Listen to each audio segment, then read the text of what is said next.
Hey all you lovely people of the internet, it's that time again, so crack out the Christmas treats and settle in for another 5-minute review. Trust me, this one's a doozy and you might need an emotional crutch afterwards.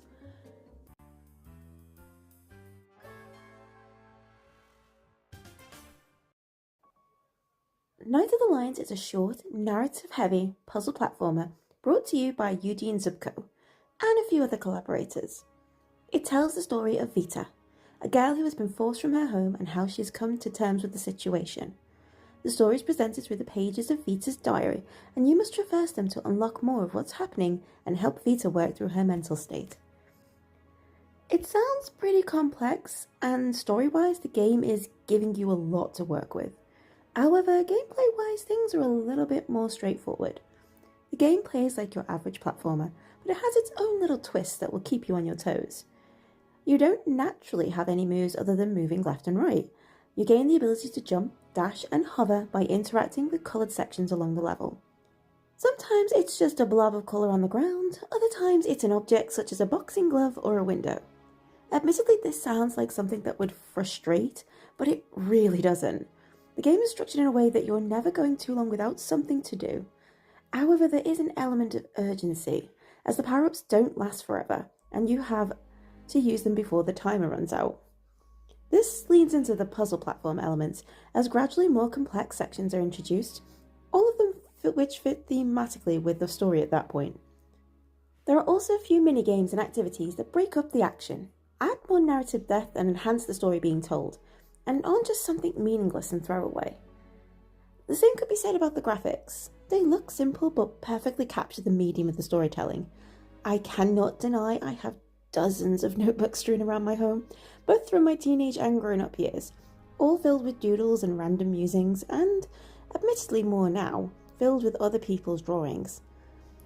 I was originally drawn to the game because the banner reminded me of a Master System game box, a console I have huge love for, but I fell even more in love when I realised it was a scrapbook aesthetic.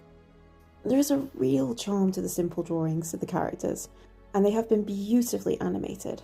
My personal favourite is the turtle, because, quite frankly, who doesn't love turtles? The music is also pretty pleasant. I think a few of the tracks are original royalty-free pieces going by the credits, but again they've been picked with care and fit the scenarios brilliantly.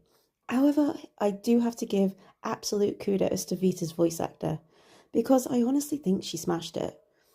This is by no means an epic tale spanning multiple hours, but the performance given in my opinion is truly brilliant. There was an emotional rawness there that really resonated with me, and it felt like a real person dealing with their grief, which might not actually be too far off the mark. Not going to lie, there was one bit close to the end that absolutely ruined me, and it had me crying for the last sections of the game. It was a gut punch, pure and simple, and the performance really sold it to me. The whole game has this earnestness threaded throughout, and while I don't really like to get political, I feel I would be doing the dev a disservice by not highlighting that they are someone who has been directly affected by the Russo-Ukrainian war. The influences are clear throughout the game, with even the dates on the mobile phones correlating to the start of the conflict. I'm immeasurably grateful that I nor my children have had to live through something like that, and I cannot begin to imagine the toll that would take on someone. However, despite all this, the story never tries to be more than a story about someone dealing with a truly traumatizing situation and finding the courage to keep going despite the grief and hardships. Because I honestly wouldn't have blamed them if they wanted to go harder on certain points. Eugene has walked a very fine line and in my opinion has done so masterfully. So to sum it up, I loved my time with this game.